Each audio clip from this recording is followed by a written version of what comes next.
Hello everyone, welcome to Voice Voyage, and I know you use this video to fall asleep, so before that, like the video and subscribe to the channel. Also comment down where are you from and what time are you watching. Now get comfortable and relax. Before we begin, this is a disclaimer that the audiobooks featured on this channel are of works that are in the public domain and are no longer under copyright protection. This means the content is free to be used, shared, and distributed. We strive to ensure all materials are properly verified as public domain works.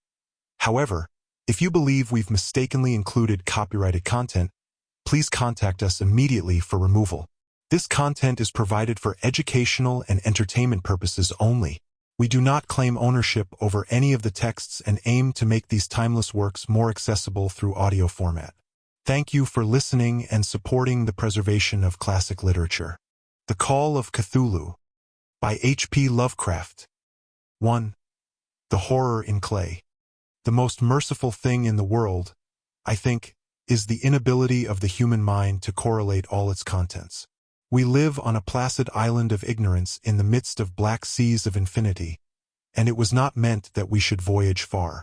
The sciences, each straining in its own direction, have hitherto harmed us little, but someday the piecing together of dissociated knowledge will open up such terrifying vistas of reality, and of our frightful position therein, that we shall either go mad from the revelation or flee from the deadly light into the peace and safety of a new dark age. Theosophists have guessed at the awesome grandeur of the cosmic cycle wherein our world and human race form transient incidents.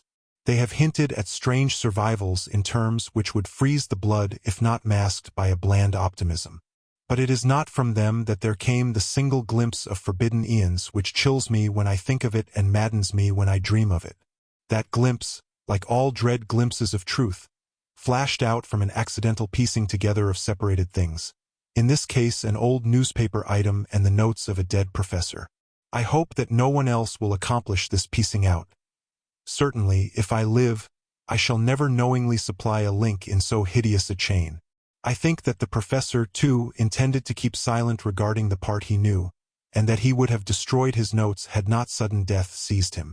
My knowledge of the thing began in the winter of 1926-27 with the death of my granduncle, George Gamble Angell, Professor Emeritus of Semitic Languages in Brown University, Providence, Rhode Island. Professor Angell was widely known as an authority on ancient inscriptions, and had frequently been resorted to by the heads of prominent museums, so that his passing at the age of 92 may be recalled by many. Locally, interest was intensified by the obscurity of the cause of death. The professor had been stricken whilst returning from the Newport boat, falling suddenly, as witnesses said, after having been jostled by a nautical-looking Negro who had come from one of the queer dark courts on the precipitous hillside which formed a short cut from the waterfront to the deceased's home in William Street.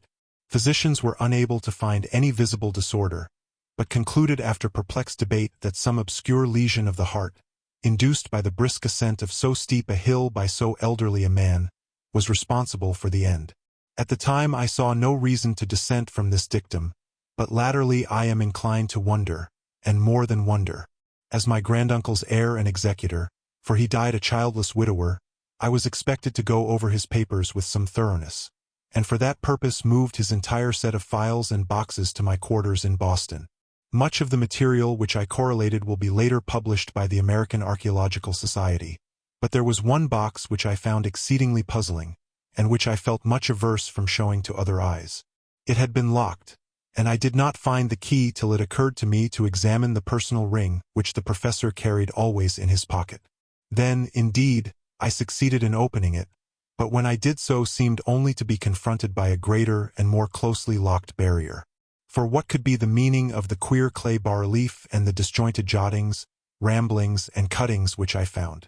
Had my uncle, in his latter years, become credulous of the most superficial impostures? I resolved to search out the eccentric sculptor responsible for this apparent disturbance of an old man's peace of mind. The bas-relief was a rough rectangle less than an inch thick and about 5 by 6 inches in area, obviously of modern origin. Its designs, however, were far from modern in atmosphere and suggestion. For, although the vagaries of cubism and futurism are many and wild, they do not often reproduce that cryptic regularity which lurks in prehistoric writing. And writing of some kind the bulk of these designs seemed certainly to be, though my memory, despite much familiarity with the papers and collections of my uncle, failed in any way to identify this particular species, or even hint at its remotest affiliations. Above these apparent hieroglyphics was a figure of evidently pictorial intent, though its impressionistic execution forbade a very clear idea of its nature. It seemed to be a sort of monster, or symbol representing a monster, of a form which only a diseased fancy could conceive. If I say that my somewhat extravagant imagination yielded simultaneous pictures of an octopus, a dragon, and a human caricature, I shall not be unfaithful to the spirit of the thing. A pulpy, tentacled head surmounted a grotesque and scaly body with rudimentary wings, but it was the general outline of the whole which made it most shockingly frightful. Behind the figure was a vague suggestion of a cyclopean architectural background. The writing accompanying this oddity was, aside from a stack of press cuttings, in Professor Angell's most recent hand, and made no pretense to literary style. What seemed to be the main document was headed Cthulhu Cult, in characters painstakingly printed to avoid the erroneous reading of a word so unheard of. This manuscript was divided into two sections, the first of which was headed 1925 Dream and Dream Work of H. A. Wilcox, 7 Thomas Street, Providence, R.I., and the second, Narrative of Inspector John R. Legrasse, 121 Bienville Street, New Orleans, Louisiana, at 1908 A.S. MTG Notes on Same, and Professor Webb's ACCT. The other manuscript papers were all brief notes, some of them accounts of the queer dreams of different persons, some of them citations from theosophical books and magazines, notably W. Scott Elliott's Atlantis and the Lost Lemuria, and the rest comments on long-surviving secret societies and hidden cults, with references to passages in such mythological and anthropological sourcebooks as Fraser's Golden Bough and Miss Murray's Witch Cult in Western Europe. The cuttings largely alluded to mental illnesses and outbreaks of group folly or mania in the spring of 1925. The first half of the principal manuscript told a very peculiar tale. It appears that on March 1, 1925, a thin, dark young man of neurotic and excited aspect had called upon Professor Angell bearing the singular clay bas-relief, which was then exceedingly damp and fresh. His card bore the name of Henry Anthony Wilcox, and my uncle had recognized him as the youngest son of an excellent family slightly known to him, who had latterly been studying sculpture at the Rhode Island School of Design and living alone at the Fleur-de-Lis building near that institution. Wilcox was a precocious youth of known genius but great eccentricity, and had from childhood excited attention through the strange stories and odd dreams he was in the habit of relating. He called himself psychically hypersensitive, but the staid folk of the ancient commercial city dismissed him as merely queer. Never mingling much with his kind, he had dropped gradually from social visibility, and was now known only to a small group of aesthetes from other towns. Even the Providence Art Club, anxious to preserve its conservatism, had found him quite hopeless. On the occasion of the visit, ran the professor's manuscript, the sculptor abruptly asked for the benefit of his host's archaeological knowledge in identifying the hieroglyphics on the bas-relief. He spoke in a dreamy, stilted manner which suggested pose and alienated sympathy, and my uncle showed some sharpness in replying, for the conspicuous freshness of the tablet implied kinship with anything but archaeology. Young Wilcox's rejoinder, which impressed my uncle enough to make him recall and record it verbatim, was of a fantastically poetic cast which must have typified his whole conversation, and which I have since found highly characteristic of him. He said, "It is new indeed, for I made it last night in a dream of strange cities, and dreams are older than brooding Tyre, or the contemplative Sphinx, or garden-girdled Babylon." It was then that he began that rambling tale which suddenly played upon a sleeping memory and won the fevered interest of my uncle. There had been a slight earthquake tremor the night before, the most considerable felt in New England for some years, and Wilcox's imagination had been keenly affected. Upon retiring, he had had an unprecedented dream of great cyclopean cities of Titan blocks and sky-flung monoliths, all dripping with green ooze and sinister with latent horror. Hieroglyphics had covered the walls and pillars, and from some undetermined point below had come a voice that was not a voice. A chaotic sensation which only fancy could transmute into sound, but which he attempted to render by the almost unpronounceable jumble of letters, Cthulhu fhtagn. This verbal jumble was the key to the recollection which excited and disturbed Professor Angell. He questioned the sculptor with scientific minuteness, and studied with almost frantic intensity the bas-relief on which the youth had found himself working, chilled and clad only in his nightclothes, when waking had stolen bewilderingly over him. My uncle blamed his old age, Wilcox afterwards said, for his slowness in recognizing both hieroglyphics and pictorial design. Many of his questions seemed highly out of place to his visitor, especially those which tried to connect the latter with strange cults or societies. And Wilcox could not understand the repeated promises of silence which he was offered in exchange for an admission of membership in some widespread mystical or paganly religious body. When Professor Angell became convinced that the sculptor was indeed ignorant of any cult or system of cryptic lore, he besieged his visitor with demands for future reports of dreams. This bore regular fruit, for after the first interview the manuscript records daily calls of the young man, during which he related startling fragments of nocturnal imagery, whose burden was always some terrible cyclopean vista of dark and dripping stone, with a subterrene voice or intelligence shouting monotonously in enigmatical sense impacts uninscribable save as gibberish. The two sounds most frequently repeated are those rendered by the letters Cthulhu and R'lyeh. On March 23, the manuscript continued, Wilcox failed to appear, and inquiries at his quarters revealed that he had been stricken with an obscure sort of fever and taken to the home of his family in Waterman Street. He had cried out in the night, arousing several other artists in the building, and had manifested since then only alternations of unconsciousness and delirium. My uncle at once telephoned the family, and from that time forward kept close watch of the case, calling often at the Thayer Street office of Dr. Toby, whom he learned to be in charge. The youth's febrile mind, apparently, was dwelling on strange things, and the doctor shuddered now and then as he spoke of them. They included not only a repetition of what he had formerly dreamed, but touched wildly on a gigantic thing miles high, which walked or lumbered about. He at no time fully described this object, but occasional frantic words, as repeated by Dr. Toby, convinced the professor that it must be identical with the nameless monstrosity he had sought to depict in his dream sculpture. Reference to this object, the doctor added, was invariably a prelude to the young man's subsidence into lethargy. His temperature, oddly enough, was not greatly above normal, but the whole condition was otherwise such as to suggest true fever rather than mental disorder. On April 2nd at about 3 p.m., every trace of Wilcox's malady suddenly ceased. He sat upright in bed, astonished to find himself at home and completely ignorant of what had happened in dream or reality since the night of March 22nd. Pronounced well by his physician, he returned to his quarters in 3 days, but to Professor Angell he was of no further assistance. All traces of strange dreaming had vanished with his recovery, and my uncle kept no record of his night thoughts after a week of pointless and irrelevant accounts of thoroughly usual visions. Here the first part of the manuscript ended, but references to certain of the scattered notes gave me much material for thought. So much, in fact, that only the ingrained skepticism then forming my philosophy can account for my continued distrust of the artist.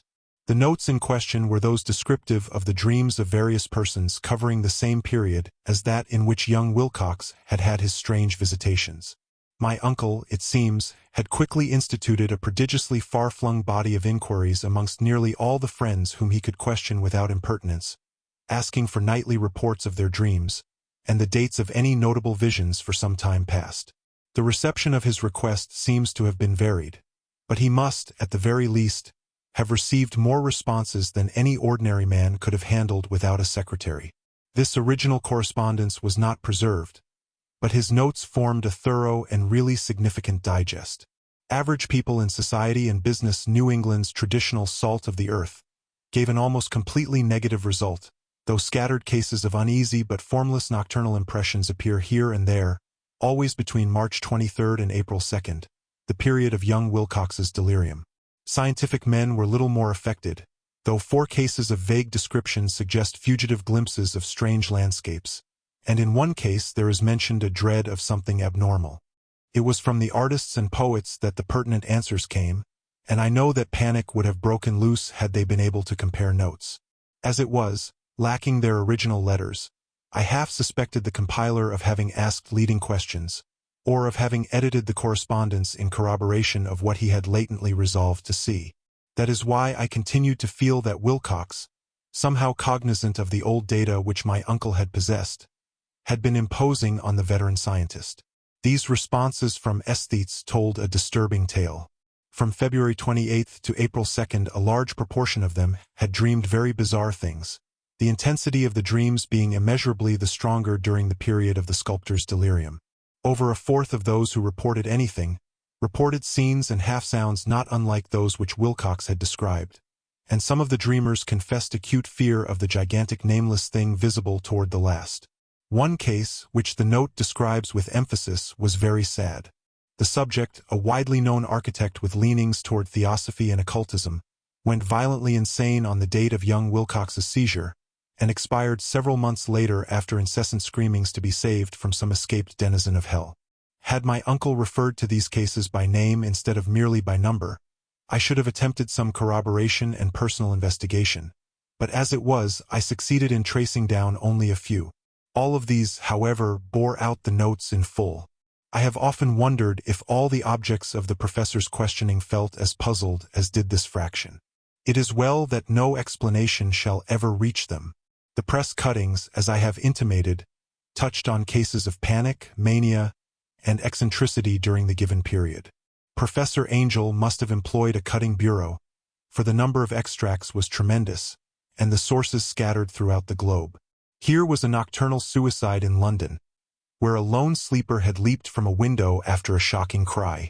Here likewise a rambling letter to the editor of a paper in South America, where a fanatic deduces a dire future from visions he has seen. A dispatch from California describes a theosophist colony as donning white robes en masse for some glorious fulfillment, which never arrives, whilst items from India speak guardedly of serious native unrest toward the end of March. Voodoo orgies multiply in Haiti, and African outposts report ominous mutterings. American officers in the Philippines find certain tribes bothersome about this time, and New York policemen are mobbed by hysterical Levantines on the night of March 22nd to 23rd. The west of Ireland, too, is full of wild rumor and legendary, and a fantastic painter named Ardwabano hangs a blasphemous dream landscape in the Paris Spring Salon of 1926.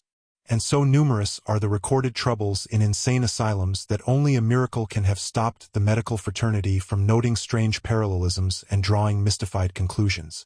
A weird bunch of cuttings, all told, and I can at this date scarcely envisage the callous rationalism with which I set them aside. But I was then convinced that young Wilcox had known of the older matters mentioned by the professor. 2. The Tale of Inspector Legrasse. The older matters which had made the sculptor's dream and bas-relief so significant to my uncle formed the subject of the second half of his long manuscript. Once before, it appears, Professor Angell had seen the hellish outlines of the nameless monstrosity, puzzled over the unknown hieroglyphics, and heard the ominous syllables which can be rendered only as Cthulhu, and all this in so stirring and horrible a connection that it is small wonder he pursued young Wilcox with queries and demands for data. This earlier experience had come in 1908, 17 years before, when the American Archaeological Society held its annual meeting in St. Louis. Professor Angell, as befitted one of his authority and attainments, had had a prominent part in all the deliberations, and was one of the first to be approached by the several outsiders who took advantage of the convocation to offer questions for correct answering and problems for expert solution. The chief of these outsiders, and in a short time the focus of interest for the entire meeting, was a commonplace-looking middle-aged man who had traveled all the way from New Orleans for certain special information unobtainable from any local source. His name was John Raymond Legrasse, and he was by profession an inspector of police. With him he bore the subject of his visit, a grotesque, repulsive, and apparently very ancient stone statuette whose origin he was at a loss to determine. It must not be fancied that Inspector Legrasse had the least interest in archaeology. On the contrary, his wish for enlightenment was prompted by purely professional considerations. The statuette, idol, fetish, or whatever it was, had been captured some months before in the wooded swamps south of New Orleans during a raid on a supposed voodoo meeting, and so singular and hideous were the rites connected with it, that the police could not but realize that they had stumbled on a dark cult totally unknown to them, and infinitely more diabolic than even the blackest of the African voodoo circles. Of its origin, apart from the erratic and unbelievable tales extorted from the captured members, absolutely nothing was to be discovered. Hence the anxiety of the police for any antiquarian lore which might help them to place the frightful symbol, and through it track down the cult to its fountainhead. Inspector Legras was scarcely prepared for the sensation which his offering created. One sight of the thing had been enough to throw the assembled men of science into a state of tense excitement, and they lost no time in crowding around him to gaze at the diminutive figure whose utter strangeness and air of genuinely abysmal antiquity hinted so potently at unopened and archaic vistas. No recognized school of sculpture had animated this terrible object, yet centuries and even thousands of years seemed recorded in its dim and greenish surface of unplaceable stone.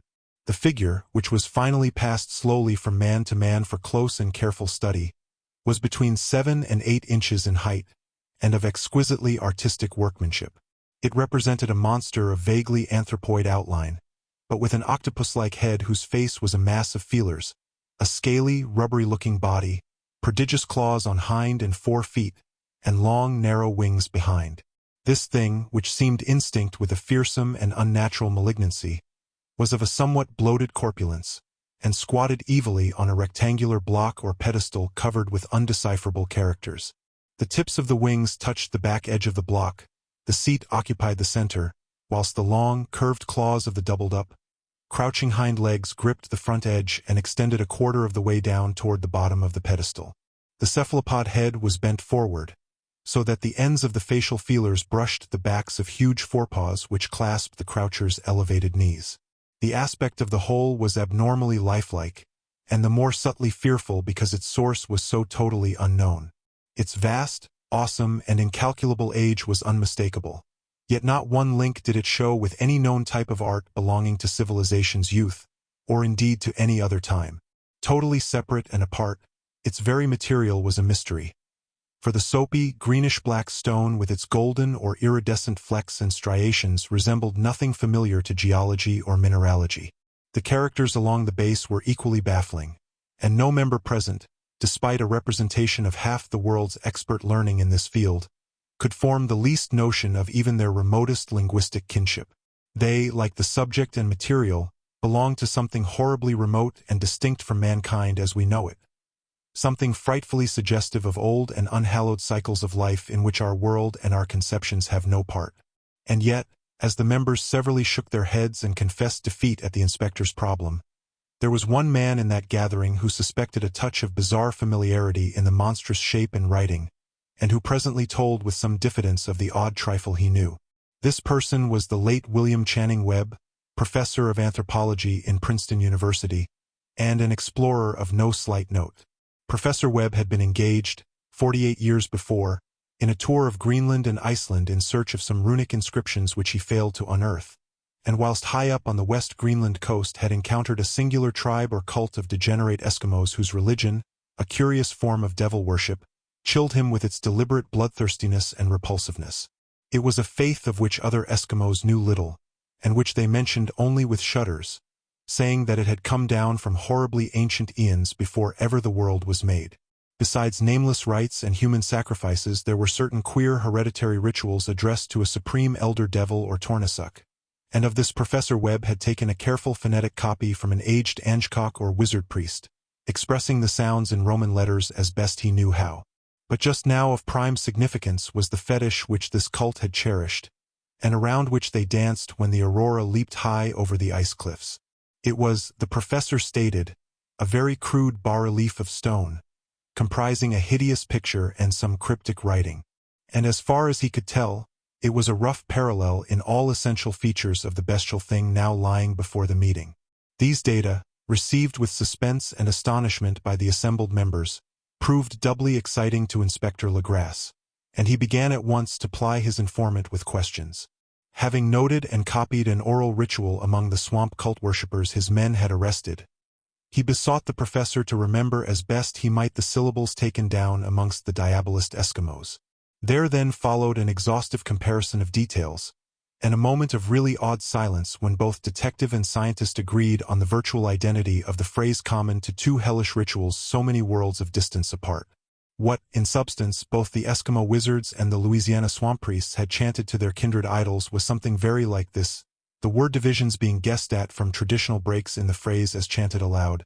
mglw'nafh Cthulhu R'lyeh wgah'nagl fhtagn. Legras had 1 point in advance of Professor Webb, for several among his mongrel prisoners had repeated to him what older celebrants had told them the words meant. This text, as given, ran something like this. In his house at R'lyeh dead Cthulhu waits dreaming.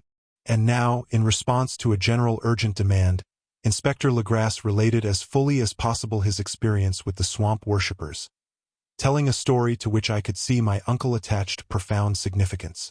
It savored of the wildest dreams of mythmaker and theosophist, and disclosed an astonishing degree of cosmic imagination among such half-castes and pariahs as might be least expected to possess it. On November 1, 1907, there had come to New Orleans police a frantic summons from the swamp and lagoon country to the south. The squatters there, mostly primitive but good-natured descendants of Lafitte's men, were in the grip of stark terror from an unknown thing which had stolen upon them in the night. It was voodoo, apparently, but voodoo of a more terrible sort than they had ever known, and some of their women and children had disappeared since the malevolent tom-tom had begun its incessant beating far within the black-haunted woods where no dweller ventured. There were insane shouts and harrowing screams, soul-chilling chants and dancing devil flames. And, the frightened messenger added, the people could stand it no more.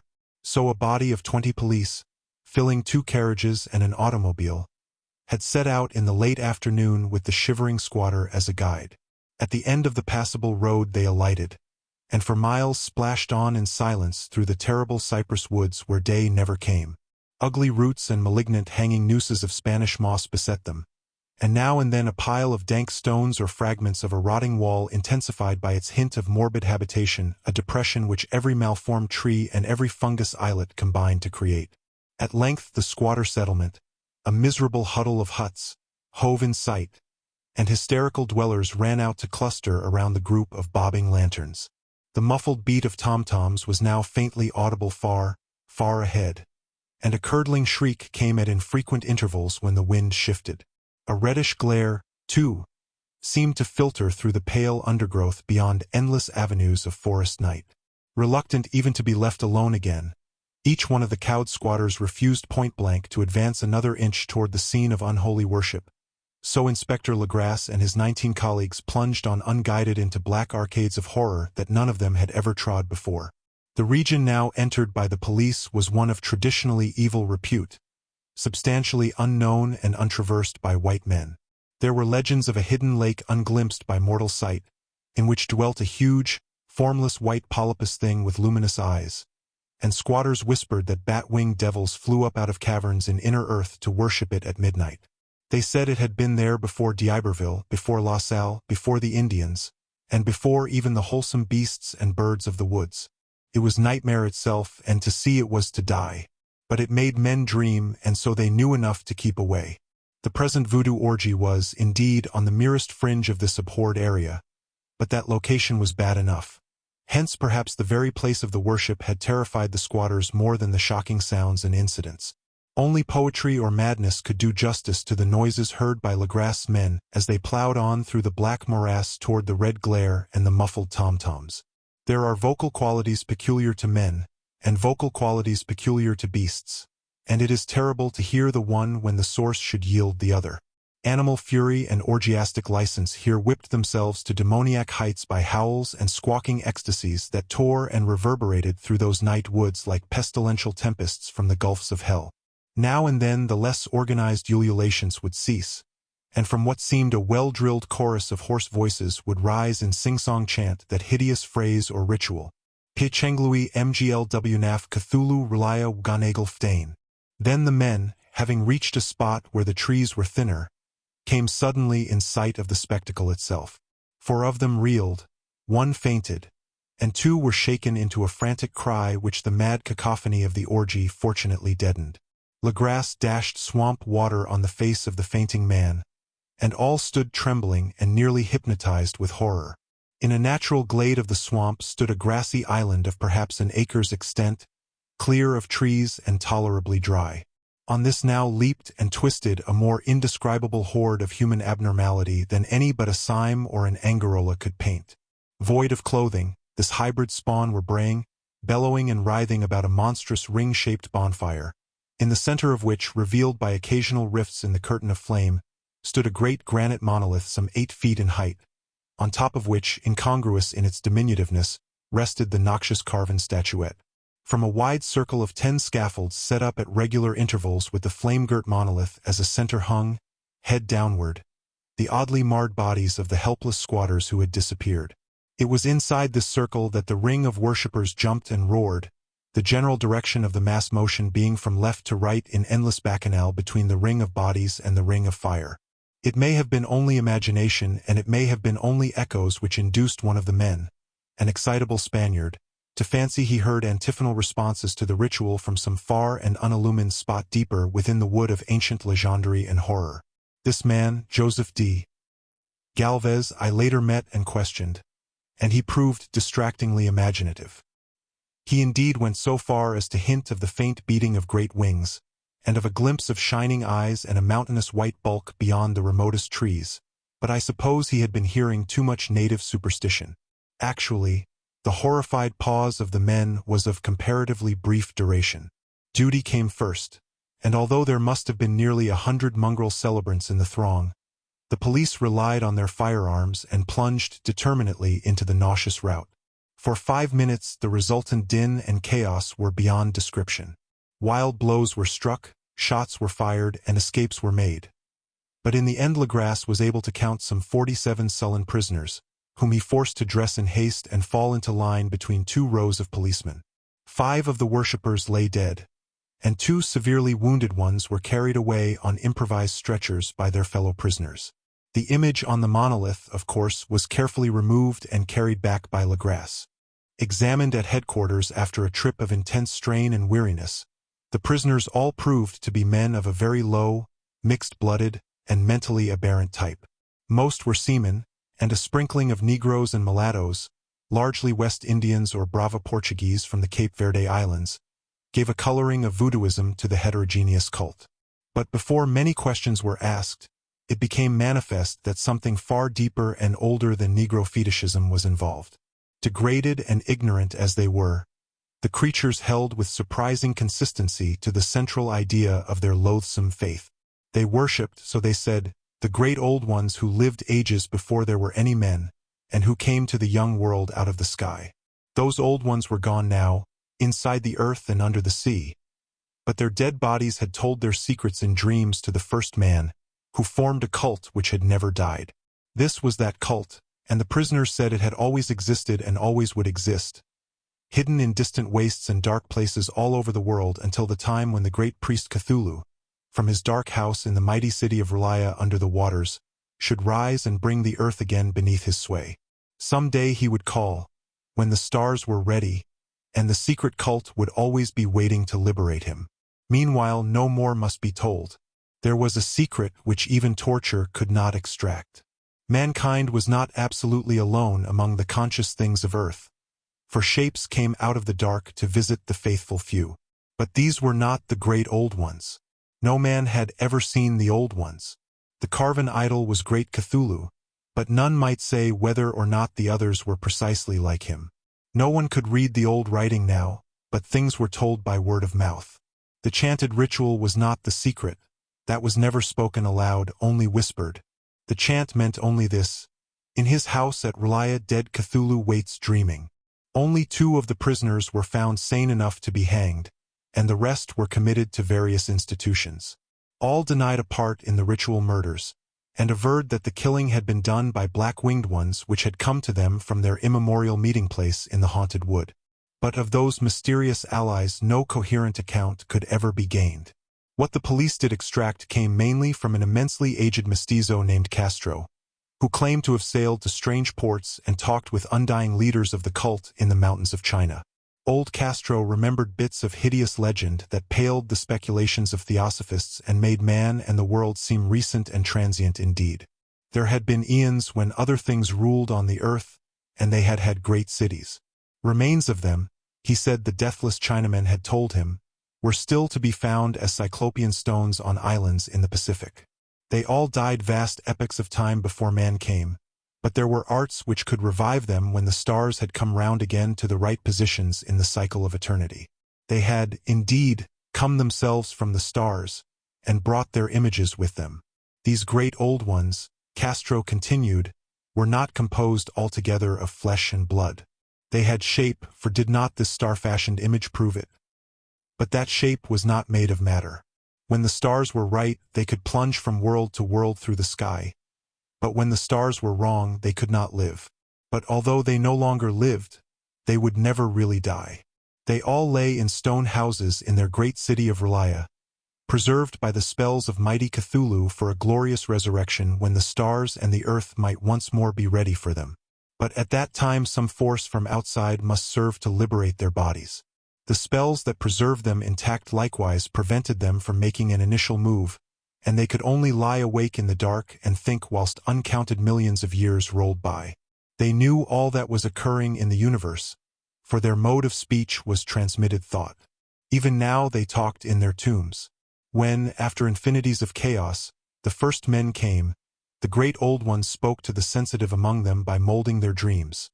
For only thus could their language reach the fleshly minds of mammals. Then, whispered Castro, those first men formed the cult around small idols which the great ones showed them. Idols brought in dim eras from dark stars.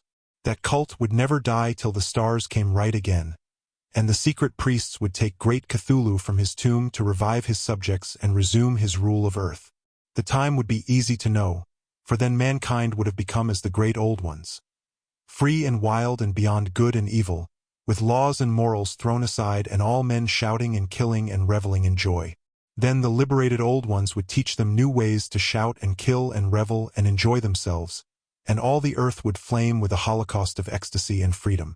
Meanwhile the cult, by appropriate rites, must keep alive the memory of those ancient ways and shadow forth the prophecy of their return. In the elder time chosen men had talked with the entombed old ones in dreams, but then something had happened.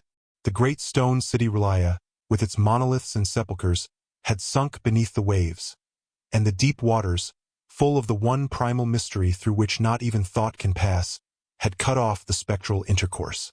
But memory never died, and high priests said that the city would rise again when the stars were right.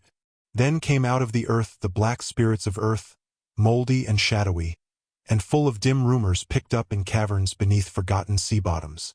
But of them old Castro dared not speak much.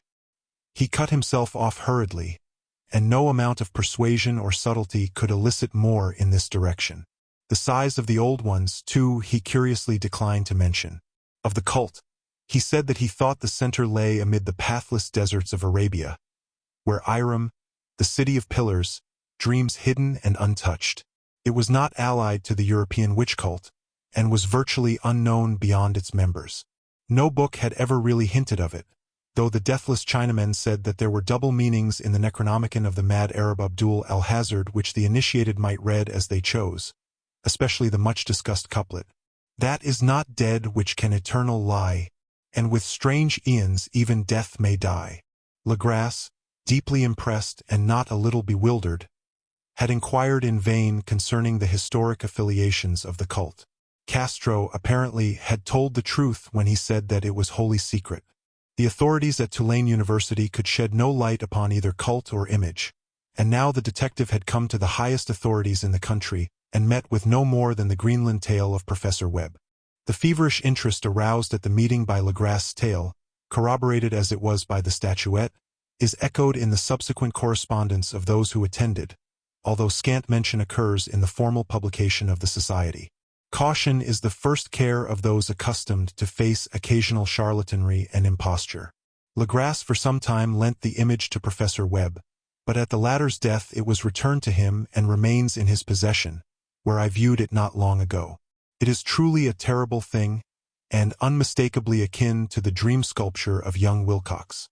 That my uncle was excited by the tale of the sculptor I did not wonder, for what thoughts must arise upon hearing, after a knowledge of what Legras had learned of the cult, of a sensitive young man who had dreamed not only the figure and exact hieroglyphics of the swamp-found image and the Greenland devil tablet, but had come in his dreams upon at least 3 of the precise words of the formula uttered alike by Eskimo diabolists and mongrel Louisianans? Professor Angell's instant start on an investigation of the utmost thoroughness was eminently natural, though privately I suspected young Wilcox of having heard of the cult in some indirect way, and of having invented a series of dreams to heighten and continue the mystery at my uncle's expense. The dream narratives and cuttings collected by the professor were, of course, strong corroboration, but the rationalism of my mind and the extravagance of the whole subject led me to adopt what I thought the most sensible conclusions. So, after thoroughly studying the manuscript again and correlating the theosophical and anthropological notes with the cult narrative of Lovecraft, I made a trip to Providence to see the sculptor and give him the rebuke I thought proper for so boldly imposing upon a learned and aged man. Wilcox still lived alone in the fleur-de-lis building in Thomas Street, a hideous Victorian imitation of 17th-century Breton architecture which flaunts its stuccoed front amidst the lovely colonial houses on the ancient hill, and under the very shadow of the finest Georgian steeple in America.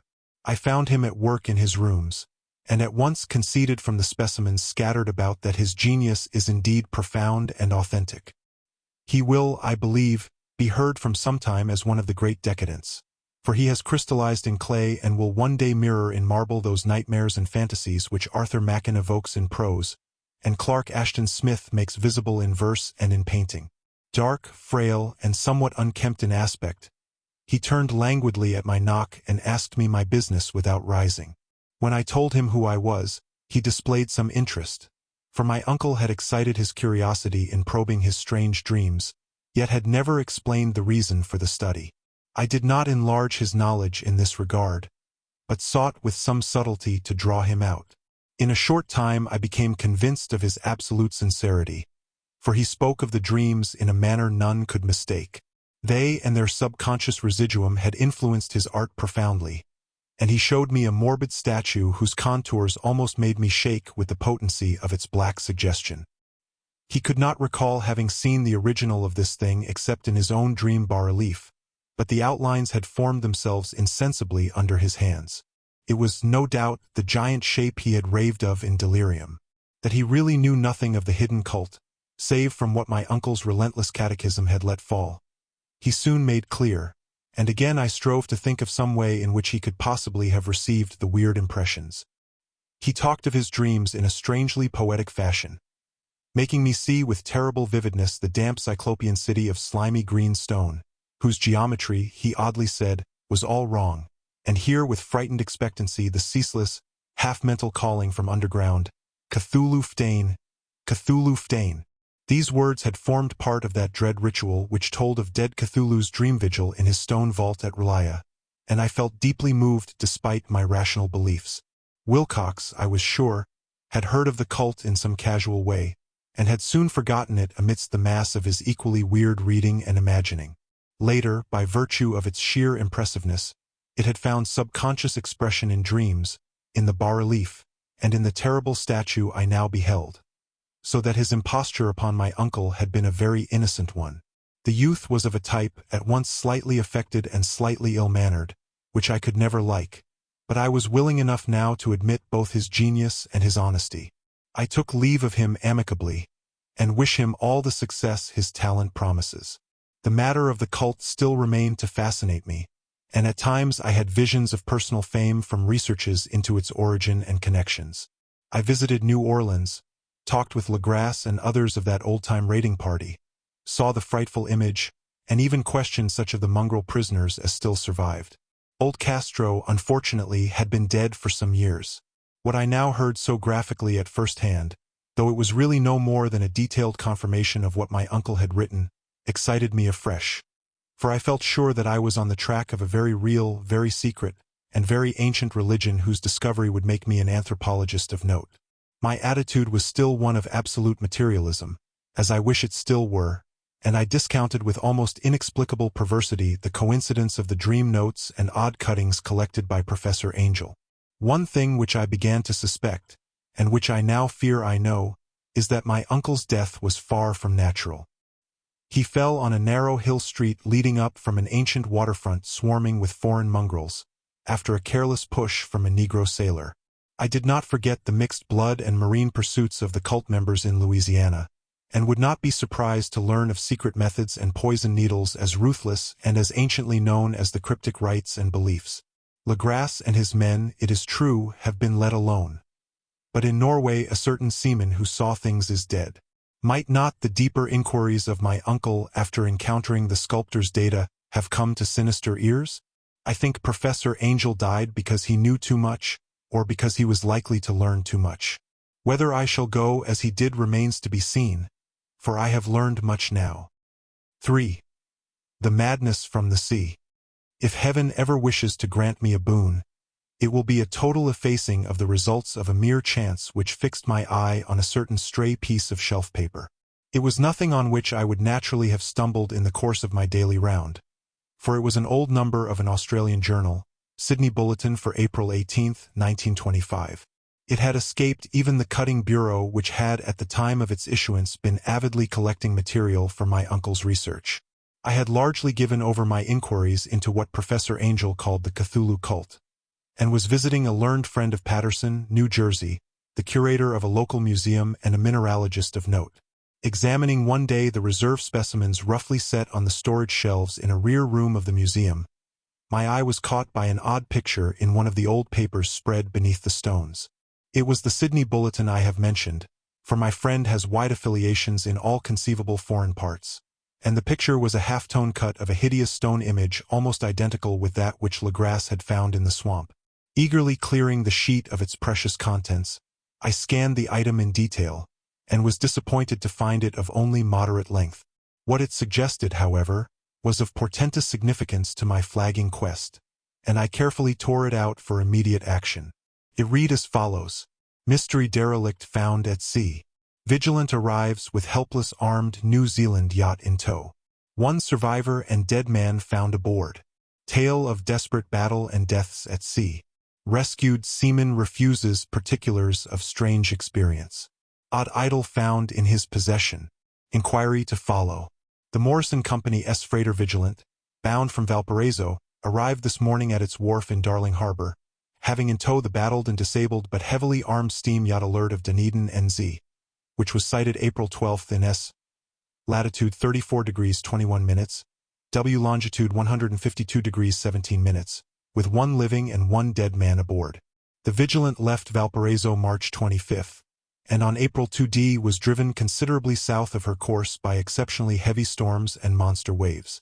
On April 12 the derelict was sighted, and though apparently deserted, was found upon boarding to contain one survivor in a half-delirious condition and one man who had evidently been dead for more than a week. The living man was clutching a horrible stone idol of unknown origin, about a foot in height, regarding whose nature authorities at Sydney University, the Royal Society, and the museum in College Street all profess complete bafflement, and which the survivor says he found in the cabin of the yacht, in a small carved shrine of common pattern. This man, after recovering his senses, told an exceedingly strange story of piracy and slaughter. He is Gustav Johansen, a Norwegian of some intelligence, and had been second mate of the two-masted schooner Emma of Auckland, which sailed for Callao February 20th, with a complement of 11 men. The Emma, he says, was delayed and thrown widely south of her course by the great storm of March 1st, and on March 22 in S.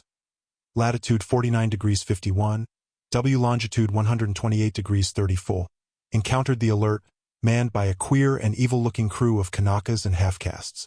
Being ordered peremptorily to turn back, Captain Collins refused, whereupon the strange crew began to fire savagely and without warning upon the schooner with a peculiarly heavy battery of brass cannon forming part of the yacht's equipment.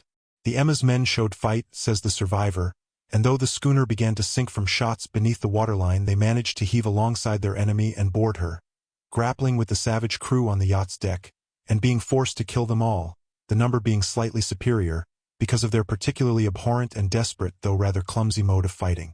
3 of the Emma's men, including Captain Collins and First Mate Green, were killed, and the remaining 8 under Second Mate Johansen proceeded to navigate the captured yacht, going ahead in their original direction to see if any reason for their ordering back had existed.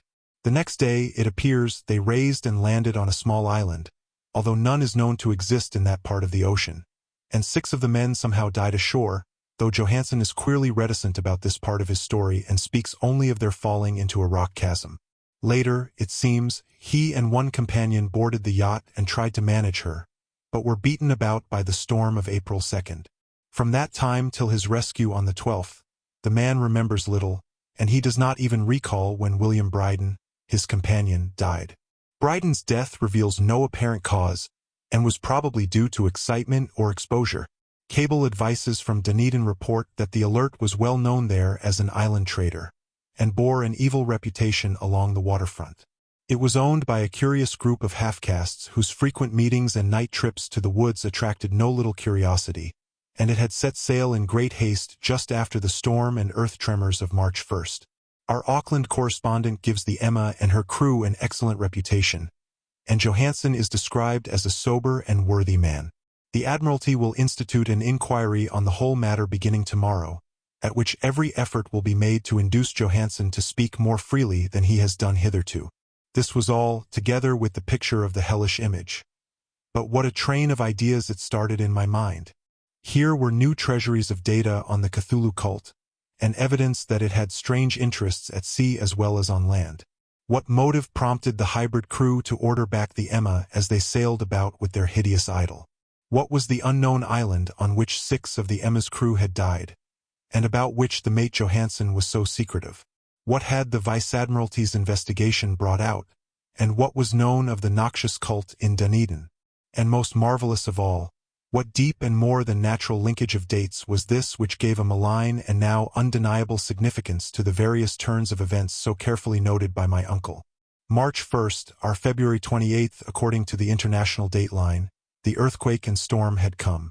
From Dunedin the Alert and her noisome crew had darted eagerly forth as if imperiously summoned, and on the other side of the earth poets and artists had begun to dream of a strange, dank cyclopean city whilst a young sculptor had molded in his sleep the form of the dreaded Cthulhu. March 23rd the crew of the Emma landed on an unknown island and left 6 men dead. And on that date the dreams of sensitive men assumed a heightened vividness and darkened with dread of a giant monster's malign pursuit, whilst an architect had gone mad and a sculptor had lapsed suddenly into delirium. And what of this storm of April 2nd?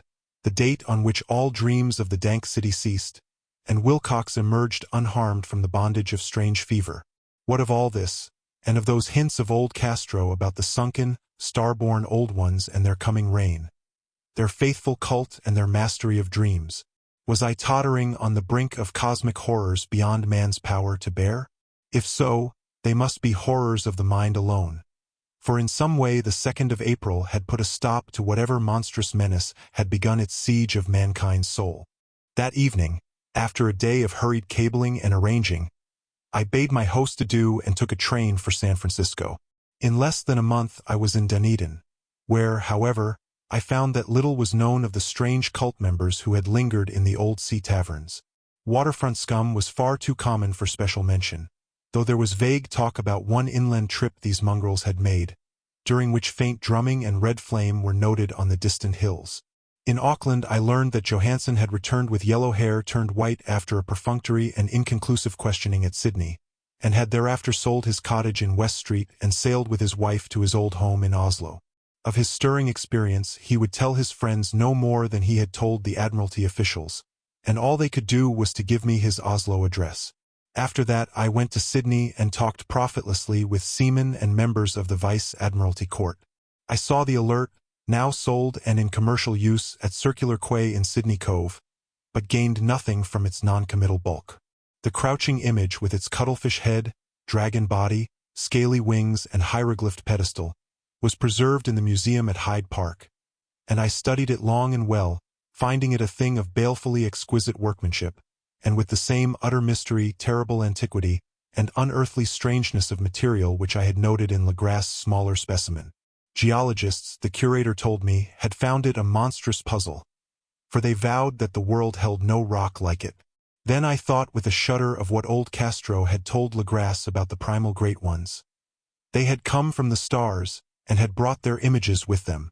Shaken with such a mental revolution as I had never before known, I now resolved to visit mate Johansen in Oslo. Sailing for London, I re-embarked at once for the Norwegian capital, and one autumn day landed at the trim wharves in the shadow of the Egeberg. Johansen's address, I discovered, lay in the old town of King Harald Hardrada, which kept alive the name of Oslo during all the centuries that the greater city masqueraded as Christiania. I made the brief trip by taxicab, and knocked with palpitant heart at the door of a neat and ancient building with plastered front. A sad-faced woman in black answered my summons, and I was stung with disappointment when she told me in halting English that Gustav Johansen was no more. He had not long survived his return, said his wife, for the doings at sea in 1925 had broken him. He had told her no more than he had told the public, but had left a long manuscript of technical matters, as he said, written in English, evidently in order to safeguard her from the peril of casual perusal. During a walk through a narrow lane near the Gothenburg dock, a bundle of papers falling from an attic window had knocked him down. 2 Lascar sailors at once helped him to his feet, but before the ambulance could reach him he was dead. Physicians found no adequate cause for the end, and laid it to heart trouble and a weakened constitution. I now felt gnawing at my vitals that dark terror which will never leave me till I, too, am at rest, accidentally or otherwise.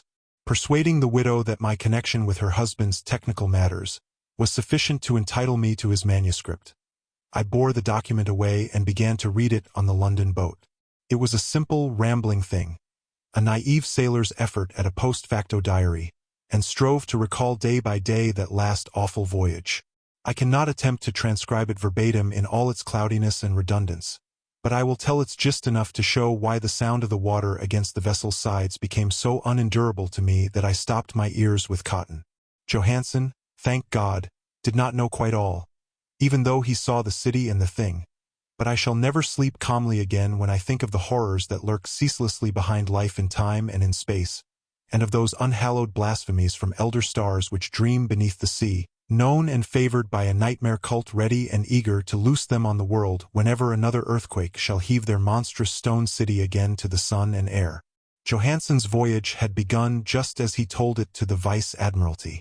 The Emma, in ballast, had cleared Auckland on February 20th, and had felt the full force of that earthquake-born tempest which must have heaved up from the sea bottom the horrors that filled men's dreams.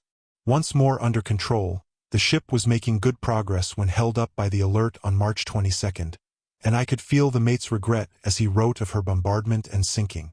Of the swarthy cult fiends on the Alert he speaks with significant horror. There was some peculiarly abominable quality about them which made their destruction seem almost a duty, and Johansen shows ingenuous wonder at the charge of ruthlessness brought against his party during the proceedings of the Court of Inquiry.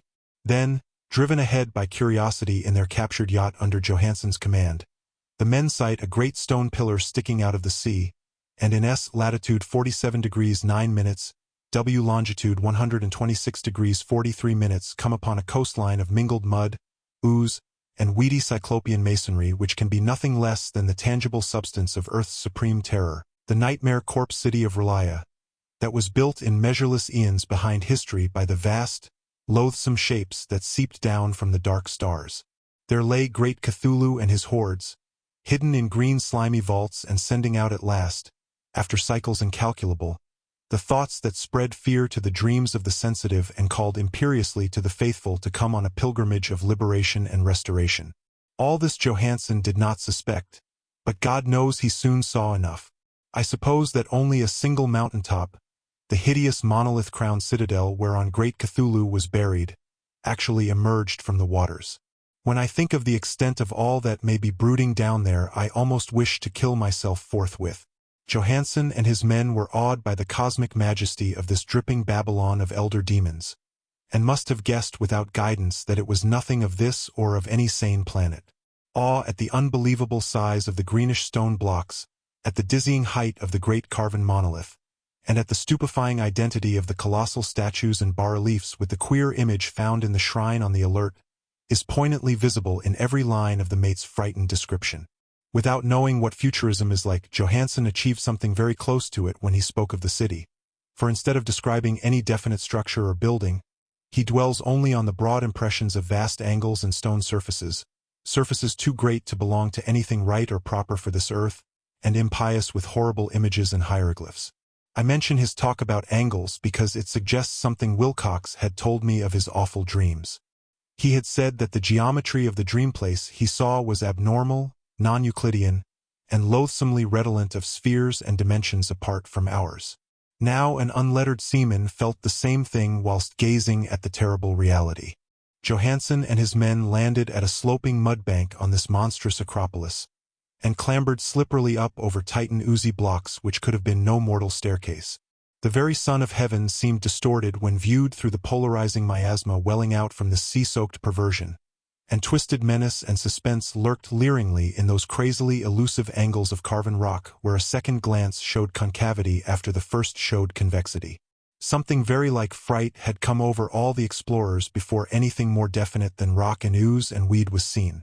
Each would have fled had he not feared the scorn of the others, and it was only half-heartedly that they searched, vainly as it proved, for some portable souvenir to bear away. It was Rodriguez the Portuguese who climbed up the foot of the monolith and shouted of what he had found. The rest followed him, and looked curiously at the immense carved door with the now familiar squid dragon bas-relief.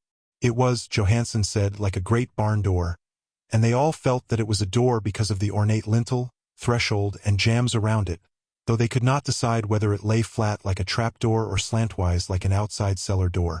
As Wilcox would have said, the geometry of the place was all wrong. One could not be sure that the sea and the ground were horizontal, hence the relative position of everything else seemed phantasmally variable. Bryden pushed at the stone in several places without result. Then Donovan felt over it delicately around the edge, pressing each point separately as he went. He climbed interminably along the grotesque stone molding.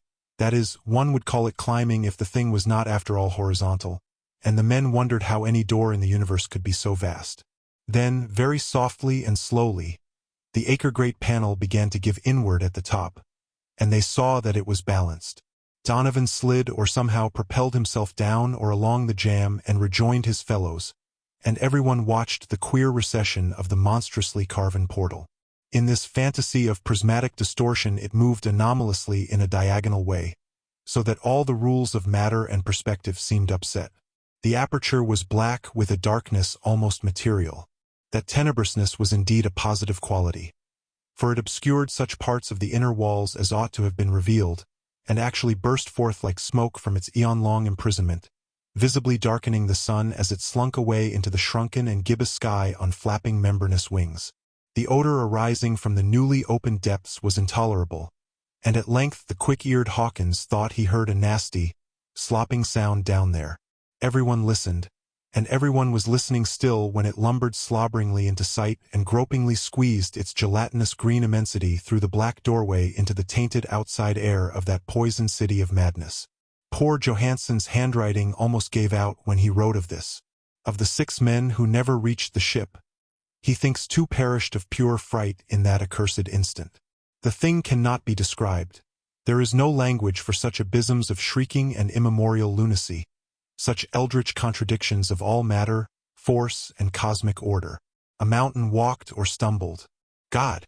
What wonder that across the earth a great architect went mad, and poor Wilcox raved with fever in that telepathic instant.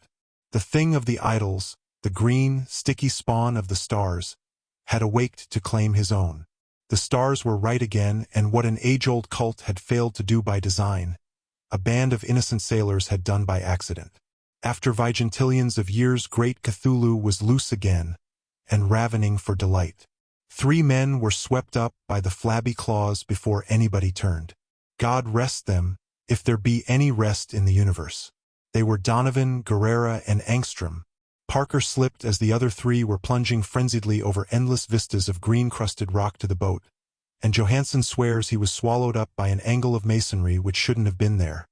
An angle which was acute, but behaved as if it were obtuse. So only Bryden and Johansen reached the boat, and pulled desperately for the alert as the mountainous monstrosity flopped down the slimy stones and hesitated floundering at the edge of the water.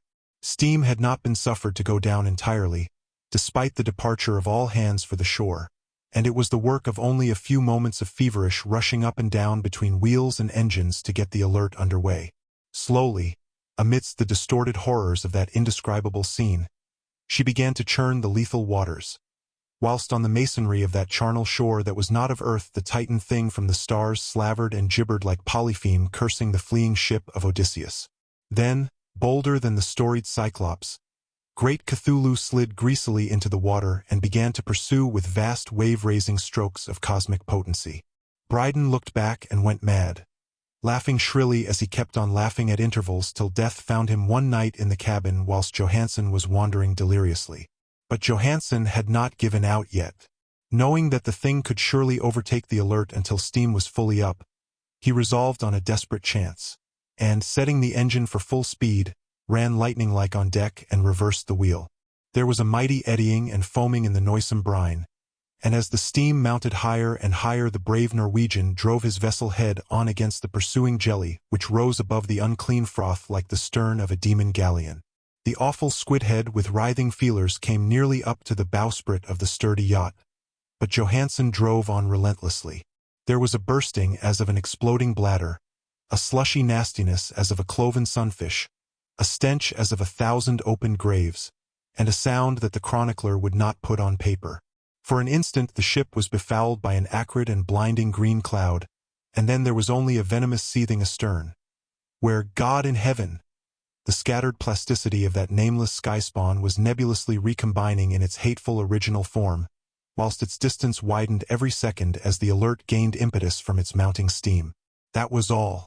After that Johansen only brooded over the idol in the cabin, and attended to a few matters of food for himself and the laughing maniac by his side.